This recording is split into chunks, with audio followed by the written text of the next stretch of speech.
Hi అండి, Ranjith Kumar talks లో upload చేసే పాడ్కాస్ట్ లోని బెస్ట్ ఇన్ఫర్మేషన్ ని రంజిత్ కుమార్ క్లిప్స్ ఛానల్ లో అప్లోడ్ చేస్తున్నాము. సో ఫుల్ పాడ్కాస్ట్ ని చూడాలనుకుంటే do check out Ranjith Kumar talks.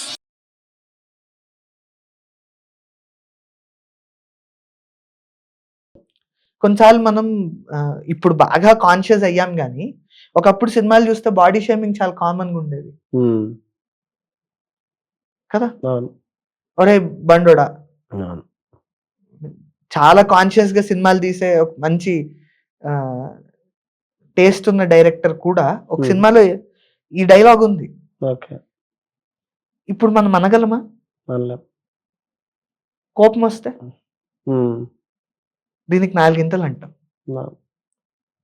So అలాంటివి విచక్షణ కోల్పోవడము అన్నది, కోపం వస్తే పూర్తిగా విచక్షణ కోల్పోతాం. అవును, అంటే లిటరలీ చాలా మందికి ఫోన్ పగలగొట్టే అలవాటు ఉంటుంది. మనం ఆర్యా 2లో కాజల్ అగర్వాల్ పాత్రను చూస్తే ఆవిడ ఇలా ఫోన్ పట్టుకొని టప్పని పడేస్తుంది కదా కోపం వచ్చిన. అవును, మీరు లిటరలీ ఆలోచించండి, విచక్షణ ఉంటే అలా పడేస్తారా? లేదు, కుదరదు. అది పూర్తిగా విచక్షణ కోల్పోతేనే జరుగుతుంది. సో మనం బేసిక్గా ఇలాంటివన్నీ ప్రయత్నపూర్వకంగా అలవాటు చేసుకోవాలండి. పుట్టుకతో ఏవి రావు.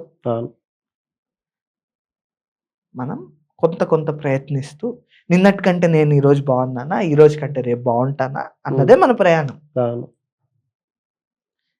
అలా కాకుండా ఇప్పుడు సోషల్ మీడియా వచ్చేసింది, మనం కూడా అదే మాధ్యమం ద్వారా మాట్లాడుతున్నాం ఇప్పుడు. కానీ కొన్నిసార్లు చూస్తాం థంబ్నెయిల్స్ పెట్టాలు, లేదు కొన్నిసార్లు కింద కామెంట్స్ చూస్తే పూర్తి విచక్షణారహితంగా ఉంటాయి. వాటిని పట్టించుకోవడం మానేస్తారు జనాలు. కానీ అలాంటి వ్యక్తి పూర్తి స్పృహతో మళ్ళీ అది చదివితే తను ఎలాంటి కామెంట్ చేశాడో తనకే అర్థమవుతుంది. అంతే. అలా అలా కామెంట్ చేసిన వాడు రేపొద్దున ఆ కామెంట్ మానేస్తే అంతే, అదే ఎదుగుదల. అంతకు మించిన గొప్పగా బతికాం మేము అనడానికి ఏం లేదు. సో అలా ఉన్న స్థితి నుంచి ఉన్నత స్థితికి వెళ్ళడానికి మార్గం ఒకటే, కంటిన్యూస్ ప్రాక్టీస్. మనల్ని మనం చెక్కుకోవడమే. ఒక ఉలి పెట్టుకొని మనల్ని మనం చెక్కుకోవడమే, అదే మనల్ని నడిపిస్తుంది కూడా. నైస్ నైస్ అండి. అంటే యాక్చువల్లీ మాకు హోమియోపతి అని చెప్పారు కదా, హోమియోపతి పైన మాకు కొన్ని డౌట్స్ ఉన్నాయి. ఓకే, మీ నుంచి క్లారిఫై చేసుకోవాలనుకుంటున్నాను. తప్పకుండా. అసలు వాట్ ఈస్ హోమియోపతి? హోమియోపతి అన్నది టెక్నికల్ గా మాట్లాడితే 2 పదాలండి. మనం దీన్ని తెలుగులో ఏమంటా అంటే సారూప్య ఔషధము అంటాం. సారూప్యత అంటే సిమిలర్, హోమోస్ అంటే కూడా, హోమియోస్ అంటే కూడా సిమిలర్, పథీస్ అంటే సఫరింగ్. అంతే తప్ప దానికి మించి మనం చూడాల్సింది ఏంటంటే ఇది ఒక system of medicine, holistic, I mean అన్నిటినీ సమగ్రంగా చూడగలిగే ఒక తత్వాన్ని అలవర్చుకున్న ఒక సిస్టమ్ ఆఫ్ మెడిసిన్. అంటే మన మానసిక స్థైర్యాన్ని, మన మానసిక స్థితిని, మన శారీరక స్థితిని రెండింటినీ కలగలిపి దాంతోపాటు మన చుట్టూ ఉన్న వాతావరణాన్ని, దానికి మనం ప్రతిస్పందించే విధానాన్ని అన్నిటినీ కలగలిపి చూడగలిగిన ఒక వైద్య విధానం. ఇది వేరే వైద్య విధానాల కంటే ఏదో విరుద్ధంగానో ఇంకోలానో కాదు. కాకపోతే దీనికంటూ దీని ప్రత్యేకతలు ఉన్నాయి. It is unique in its own way. ప్రత్యేకతలు ఉన్నాయి. ఆ ప్రత్యేకతల వల్ల దీనికి ఒక గుర్తింపు. ఐ మీన్ మనుషులంతా ఒకటే, కానీ ఒక్కొక్కరికి ఒక్కొక్క యునిక్ క్వాలిటీ ఉంటుంది కదా, అలాగా. ఎగ్జాక్ట్లీ. ఓకే, మన ఇప్పుడు హోమియోపతికి అలోపతికి డిఫరెన్స్ ఏంటంటే అసలు బేసిక్ డిఫరెన్స్ ఏంటి అంటే ఐడియాలజీలో ఉంది. ఇక్కడేమో మనం హోలిస్టిక్ గా ట్రీట్ చేస్తూ ఉన్నాము. అలోపతిలో ఏంటి అంటే సిస్టమ్ స్పెసిఫిక్. ఓకే, అంటే ఇప్పుడు Zoom out and Zoom in అంటాం. ఏ సిస్టమ్ ఆ సిస్టానికి సరిపడా చాలా గొప్పవి.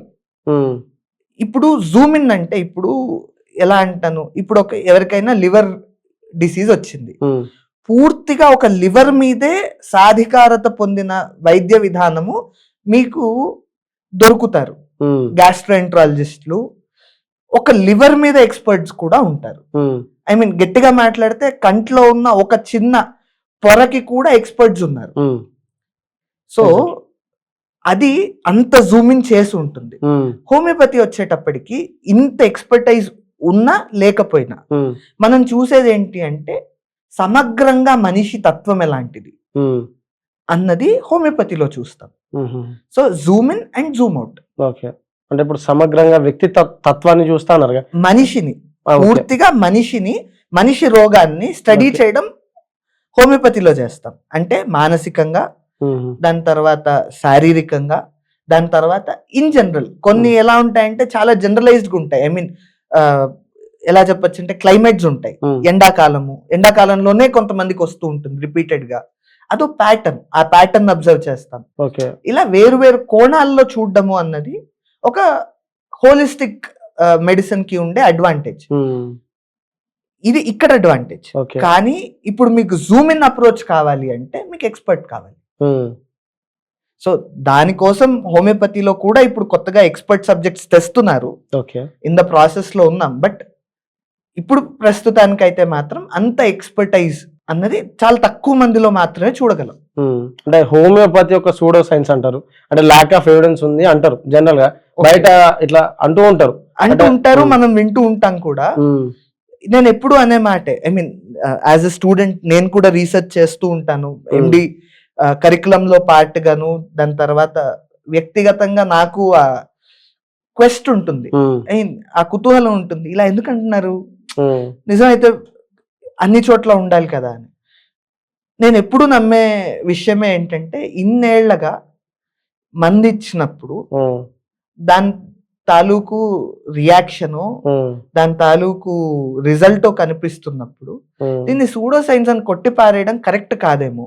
జస్ట్ బికాజ్ నేను ఒక ఎవిడెన్స్ ప్రూవ్ చేయలేకపోవడం వల్ల దాన్ని ఇలానే ప్రూవ్ చేయాలి అని ఒక సిస్టమ్ గిరిగీసున్నా నేను ప్రూవ్ చేయడానికి కొంత ఇబ్బంది ఉంటుంది. రెండు, దీన్ని ఎలా ప్రూవ్ చేయాలో నాకు తెలియకపోవడం వల్ల కొంత ఇబ్బంది ఉంటుంది. అదృష్టమో దురదృష్టమో ఈ రెండు కేసులు హోమియోపతికి వర్తిస్తాయి. కాకపోతే ఇప్పుడు కొంతకాలంగా ఏం చేస్తున్నారంటే యానిమల్ రీసెర్చ్ లాంటివి జరుగుతున్నాయి. మనం ఏవైతే అలోపతి మెడిసిన్స్ కూడా చేస్తారో అలాంటివి. దాంట్లో కొంతమేర మంచి రిజల్ట్ ఉంది. కాకపోతే పూర్తిగా దాన్ని ఎస్టాబ్లిష్ చేసిన దాఖలాలు ఇప్పుడే మొదలైంది కాబట్టి కొనసాగించాల్సిన ప్రయాణం చాలా ఉంది. అప్పటిదాకా ప్రూఫ్ లేదు కాబట్టి సైంటిస్ట్లో ఆర్ ఈ పూర్తి సైంటిఫిక్ ఎవిడెన్స్ ఉన్న వాళ్ళు ఎవిడెన్స్ వచ్చేదాకా ఈ మాట అనడంలో తప్పు లేదు. కానీ అది పూర్తిగా వాస్తవము కాదు. వాళ్ళ 50-50 ఛాన్సెస్ అంటారు. Permutations and combinations or perspective అంటానండి. 50-50 అనడానికి అటు ఇటు కూడా లేదు కదా. సో ఏది 60 ఏది 40 అన్నది కూడా ఇండివిజువల్ గా డిసైడ్ అవుతుంది. బట్ వాళ్ళు తప్పు కాదు, at the same time correct కాదు అని చెప్పడం మాత్రమే నా ఉద్దేశం.